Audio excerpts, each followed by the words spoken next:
Time for our Week 15 top 36 wide receivers, going all the way from our wide receiver ones to our wide receiver threes slash flex options, going through all the matchups, kind of the vibe of every player, and just what to know in each of the matchups and in each of the games. So, with that being said, let's not waste any more time. Let's kick it off with the S tier. The top set it and forget it guys of the year, the guys that are competing for wide receiver one overall. Puka Nacua, Jackson Smith and Jigba, Jamar Chase, Amon-Ra St. Brown, and Rashee Rice. I know it's a little bit of a bigger tier, but in my opinion, these guys are must starts. They're set it and forget it. It's Puka, JSN. They're coming off huge weeks. They're also in great matchups this upcoming week. They're facing bottom five teams versus wide receivers. So, like usual, you're going to start them. You really have to worry about them. They've been pretty consistent each and every week, averaging 22 and 21, almost 22 points per game in the case of Puka Nacua. But let's move on to Jamar Chase. Joe Burrow's back, of course. He's been back for the last 2 weeks, but T. Higgins will not play this week. He has a concussion. He went back into concussion protocol after banging his head in last week's game, despite scoring like 2 touchdowns. I don't know how he wasn't pulled from that game, but he re-entered concussion protocol after, I believe, last Sunday's game. And yeah, it's not looking good for the rest of the year. I don't know if he's going to play anymore. It looked pretty bad. I think that just means even more volume for Jamar Chase, and Joe Burrow's going to hyper-target him even more than he already does. Amon-Ra St. Brown. He's healthier than he was last week after, he didn't even practice pretty much the entire week, ended up playing, had a pretty solid week, but hopefully he's another week healthier from that low ankle sprain. He toughed it out last Thursday, and I expect him to have a pretty heavy workload versus the LA Rams. 54.5 over under this week for this game. Big game. Hopefully there's a lot of scoring. I expect to be a lot of scoring with the Lions and Rams, two of the best offenses in the NFL. So yeah, expect Amon-Ra St. Brown to have a heavy workload, maybe even a bigger workload than he did last week when he was a little bit hampered from that injury. Rashee Rice. I get it. He's coming off a really, really bad game versus the Texans, but everybody pretty much has a bad game versus the Texans for the most part. It's another bad matchup on paper. The Chargers are number 2 versus wide receivers. Maybe I should have him in a tier below, but he's averaging close to 20 points per game, and he's been pretty consistent. I just think he bounces back in a week where the Chiefs, of course, every week now is a must win, but even now more than ever, their season is on the line. If they lose this week, they can pretty much eliminated from playoff contention altogether. And I just trust it more than anything. He's the number one option for Patrick Mahomes, and he's been pretty consistent most of the season and a target hog, a guy who scored, a bevy of touchdowns this year, and I just trust him completely despite the matchup, even though he had a tough week versus the Texans a week ago. Tier 2, our mid-tier wide receiver ones, Lamb, Pickens, Devontae, and Nico Collins. Devontae, top of this tier. Not really much to say about him, to be honest.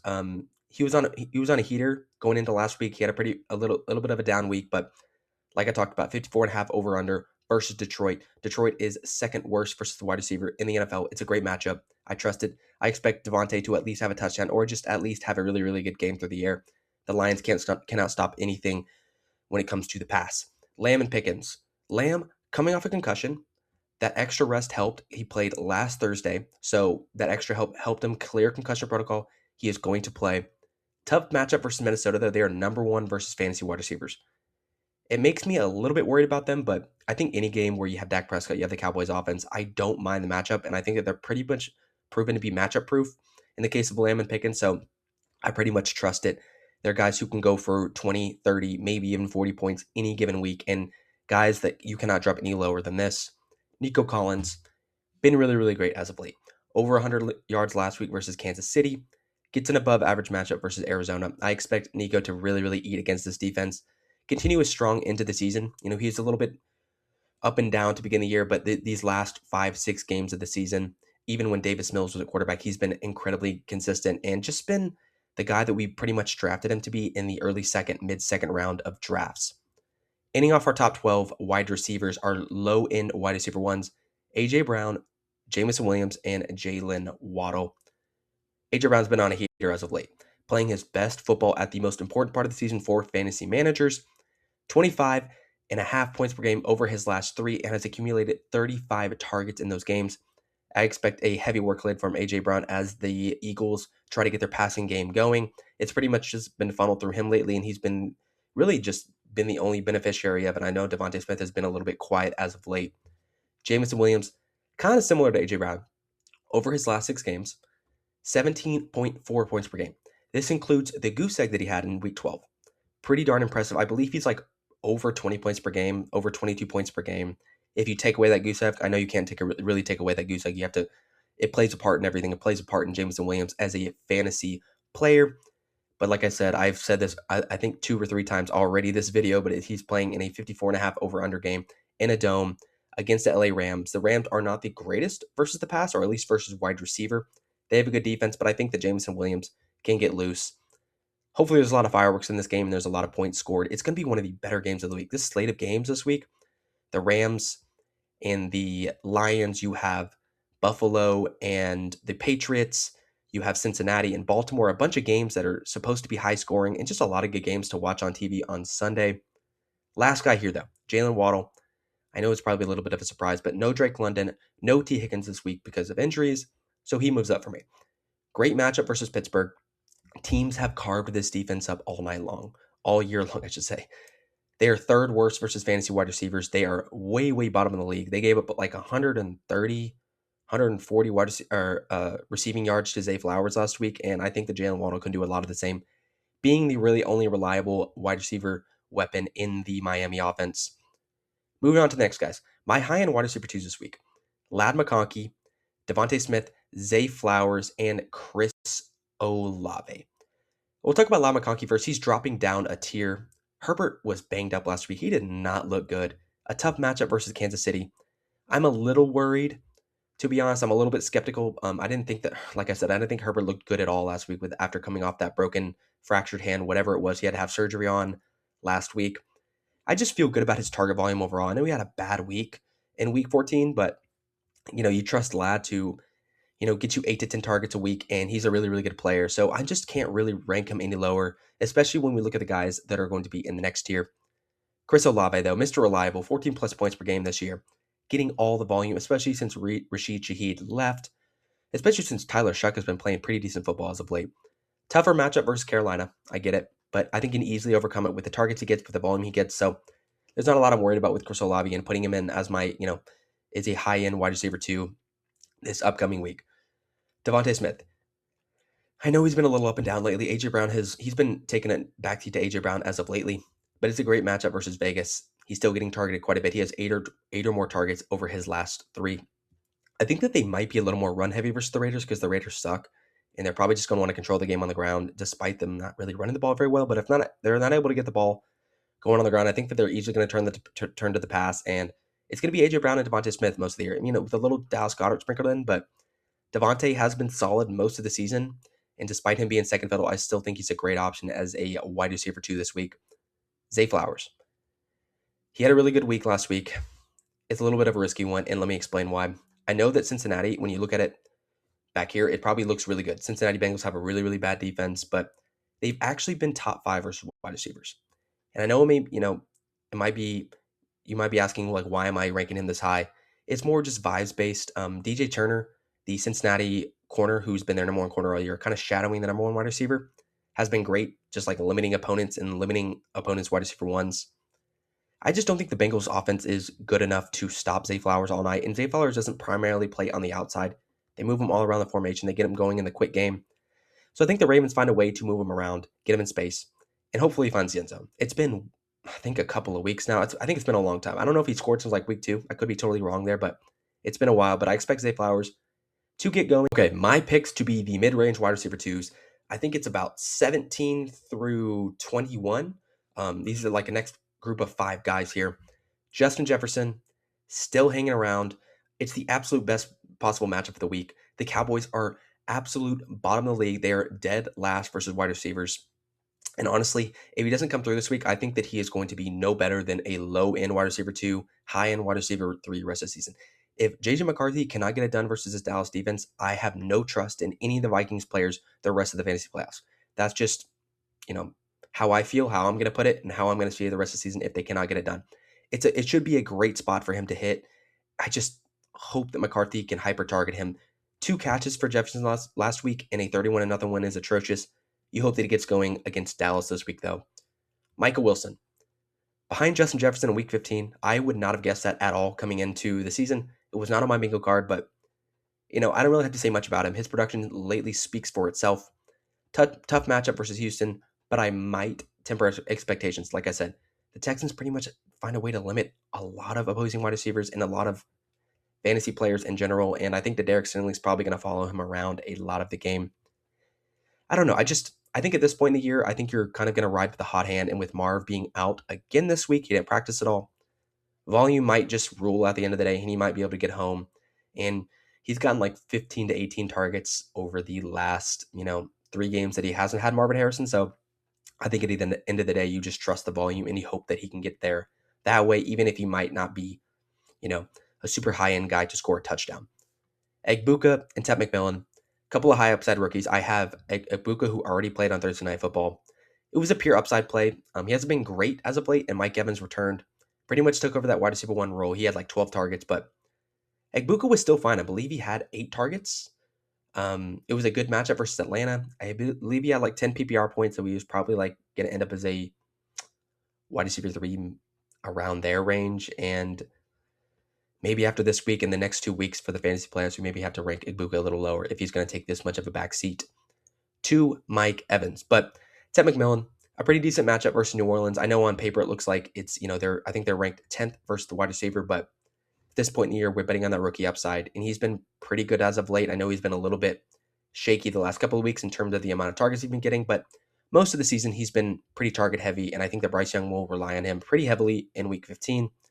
Wanda Robinson is the last guy here. 14.8 points per game, a ridiculous almost 30% target share, 29.6% target share, 25.6% on the year, and he's been the leader on the team in 7 of the last 8 games. And this is with Dart at quarterback. So Dart is going to be back for a second straight game. He's going to be a little bit more, he's coming off that bye week.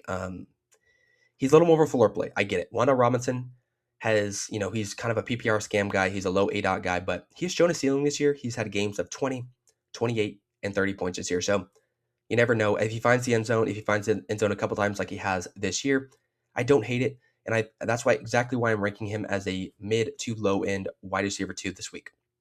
Closing out the top 24, though. Rome Odunze, Jacoby Myers, and Christian Watson. I'll talk about Rome Odunze first because I don't know if he's going to play. He's questionable. They're a little bit optimistic about if he's going to play and, how healthy he's going to be. But Rome Odunze, let's just be honest, he's not been very good lately. He's banged up, but the talent, it's undeniable. I think if he does play, he's going to be the Bears wide receiver 1.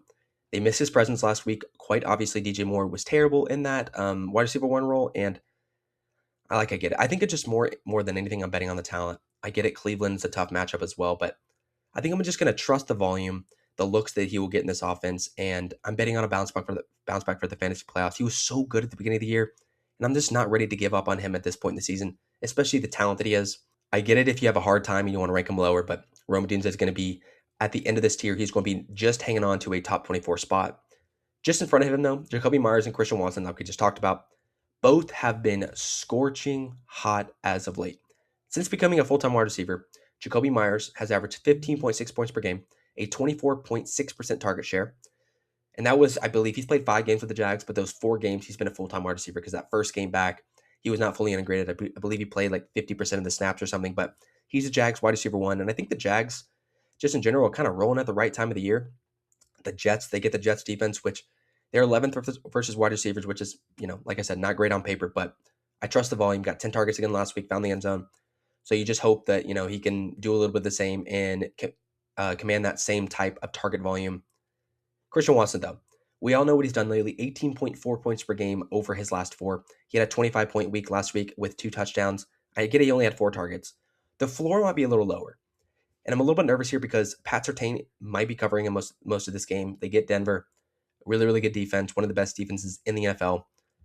But Green Bay's kind of moved him around the slot a little bit. He's been kind of a flanker. I get he's primarily an outside guy because he's like 6'4", 210 or something like that. But I think at the end of the day, you're just going to bet on the upside play and how hot he's been lately. Roll with the hot hand. And that is exactly why I have Christian Watson ranked here as a top 24 option and a low-end wide receiver 2. Okay, kicking off the 25 through 36, the wide receiver 3 plays that I have this week, I'm going to have 2 pretty big tiers, and it's going to be Terry McLaurin for the first one, Cortland Sutton, Stephon Diggs, Michael Pittman, DK Metcalf, Pearsall, and Jawan Jennings. I know that's a lot, but I think they're all clumped together for a reason, and let me kind of explain. So Terry McLaurin, first up. I love the matchup. Giants are bottom 3 versus wide receivers.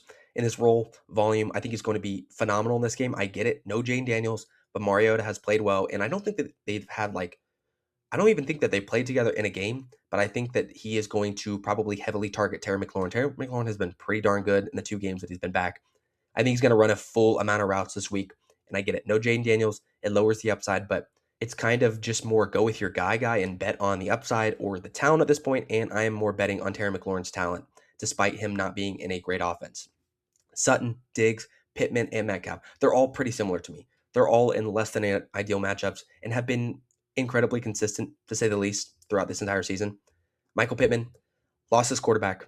Philip Rivers is going to start this week. I don't like it at all, but I think he might be the main target this week, and he might be peppered with targets. I get he's more of a downfield option, but I think that the Colts are probably going to want to get him more involved in the short game or just more across the middle, maybe get him some easy throws for Philip Rivers to complete because dude, Philip Rivers is 44, 45 years old, and I am shocked that he came out of retirement and that he's going to start this week. It is one of the craziest stories of the season, one of the craziest stories that I've seen in a long time. But I have Pittman ranked here just based on the kind of production that he's had most of the season and him being the Colts wide receiver one most of the year.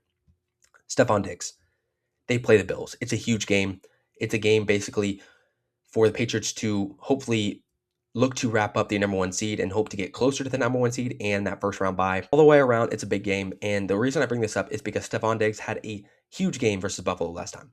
10 for 146 on 12 targets. He had his best game of the season. I'm a little bit skeptical of the volatility. He's such a tough one to rank because his snap share has decreased the last 2 weeks. He's had less than a 50% snap share and route rate in the last 2 games. That's odd usage for a guy that I think is the best wide receiver on this Patriots team, but it's a big game versus the Bills. He's obviously, we know that he loves those revenge games, and he did it the last time versus the Bills. And I just assume that he's going to play a big part if they're going to win this game. I think they're probably going to pepper him with targets, so I'm betting on Stephon Diggs. Sutton has come alive as of late. I thought he was going to take the backseat to Troy Franklin. Looks like he has taken back that wide receiver one crown in Denver. He relies a lot on the touchdown, though, so I think his floor is going to be a lot lower than most people, but if he scores multiple touchdowns, he could get you a 24, 25-point week and help you win the week and move on to the second round of the fantasy playoffs. I'm just worried about the Green Bay's defense and kind of what they may do to him. And, I think that him more than others, he is a little more prone to getting shut down on a week-to-week basis. A lot of the same with DK Metcalf. The Steelers don't have a lot of options on offense, and I think they're going to be pretty much heavily rely on stopping DK Metcalf. We know the season he's had. It's been bad this year. He finally showed signs of life last week, though, and he had a really, really big week. I think he had 150 receiving yards, but I don't trust it at all until I see it twice. Miami is number 7 versus wide receivers as well, so it's not a great matchup, but Miami hasn't played a ton of good teams lately in their win streak, so I think if there's a spot where he could break out versus a defense that doesn't look great on paper, it's probably going to be Miami, but I'm not going to rank him any higher until I see it in 2 straight weeks. Last 2 guys here, Ricky Pearsall and Juwan Jennings. It's kind of pick your flavor. They're both the San Francisco guys. I get it. They're back-to-back here. I know Juwan Jennings has pretty much gotten the nod lately, and his role has been better than Pearsall since he's been back. But I think Pearsall's ramp-up period with his extended absence was needed. He had a bye week this past week. I'm expecting him to be much more involved after, the week 14 bye. Both are absolutely startable, though. Wide receiver 3 slash flex options, and I think both of them have a decent amount of upside because Tennessee's not good. I believe they're bottom 7, bottom 8 versus wide receivers, and we all know Tennessee's not a very good defense, and we shouldn't expect a lot from them, and I expect San Francisco to kind of tear them up all day long. Last tier here, though, final tier, low-end wide receivers, wide receiver 3-ish range, Deebo Samuel, Jordan Addison, Mike Evans, who already played, Brian Thomas Jr., and Khalil Shakir. Let me come out and say, if you had the nuts to start Mike Evans this week, you were wise beyond your years. I did not think he was going to be this much heavily involved. He was 6 for 132 on 12 targets. He looked great post-injury, and as someone you can absolutely start as a high-end or low-end wide receiver 2, high-end wide receiver 3 going forward. I imagine he's going to be the 1A, 2A, Buka's 1B. You just love to see, at this point in the season, him coming back healthy, especially how good of a player he's been his entire career. He's been an Iron Man for the most part, and to see him come back like this, it's exciting. And especially if you had him stashed on your IR or, you were kind of waiting on him to come back after his injury. Deebo Samuel is at the top of this tier as well. Daniels is out. McLaurin coming back really kills his volume as well, kills his role. But it's a great matchup versus the New York Giants, and I think he can provide a decent floor on a week-to-week basis. I just think Terry McLaurin being back and Mariota stepping back into the lineup hurt significantly, and that's why I'm docking him a little bit. Jordan Addison up next. Best possible matchup, like I said, with Justin Jefferson versus Dallas. They're dead last versus wide receivers. Maybe McCarthy can carve him up. Maybe Jordan Addison. He's actually had some pretty good target volume over the last 2 weeks. He had 17 targets over the last two. But he have 10 and 7 in the past two games. I'm just not going to fall for it, though. I'm going to rank him a little bit lower because what I've seen from J.J. McCarthy has not been good. And Jordan Addison is second fiddle to Justin Jefferson, even though I believe he's out-targeted Justin Jefferson over the last two games. I just don't trust it. I think they're going to get Jefferson more involved than they are Addison at this point, and they're going to try to get him going. And I don't trust J.J. McCarthy, so that's why I have him ranked this low. Brian Thomas Jr. He showed signs of life last week and honestly had a couple of really, really good plays, great catches. I think he had a one-handed catch at one point in that game. Pretty impressive, but like we always say with him, the talent is there, but has yet to show up most of the season. He's been probably the worst pick in fantasy by far. At this point, I'm just betting on upside. I'm betting on a guy. I know he got 6 targets last week, and he did quite a bit with it, but I want to see it for a second straight week. And I know that maybe even people aren't even ranking him inside the top 36, but based on the talent, based on the potential opportunity, if he just wakes up and regains the role that he had last year or at the beginning of the season at this range, I'm just going to bet on that more than anything. Khalil Shakir ending this thing off. Let's just be honest. He's been really mediocre as of late. He saved his week last week. I think he only had 2 catches. He had a touchdown, though. Middle of the pack matchup versus New England. They're decent versus the pass. I think that the Bills are going to be pushed this week versus the Patriots. It's a really, really big game for potential division, who's going to win that division.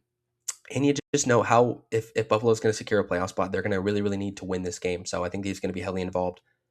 The only thing, though, Kincaid being back kind of hurts his role slightly because they both play the slot role. They both kind of take each other off the field and vulture each other. It's volatile, but I think you can't ask for much better. I think that some of the games that Shakir has had this year, I think it's hard to not put him in the top 36. I think he can get it going any week here. He's a solid player, just, not going to be a guy that has a crazy amount of upside on a given week. But Josh Allen's his quarterback. It's in a big game versus New England, so you never know. That is going to be all for my top 36 wide receivers for week 15, round 1 of the fantasy playoffs. I hope I helped you guys out. Hope you guys come out with a win, move on to round 2, get closer to that money. And with that being said, like always, I will see you guys next week in week 16.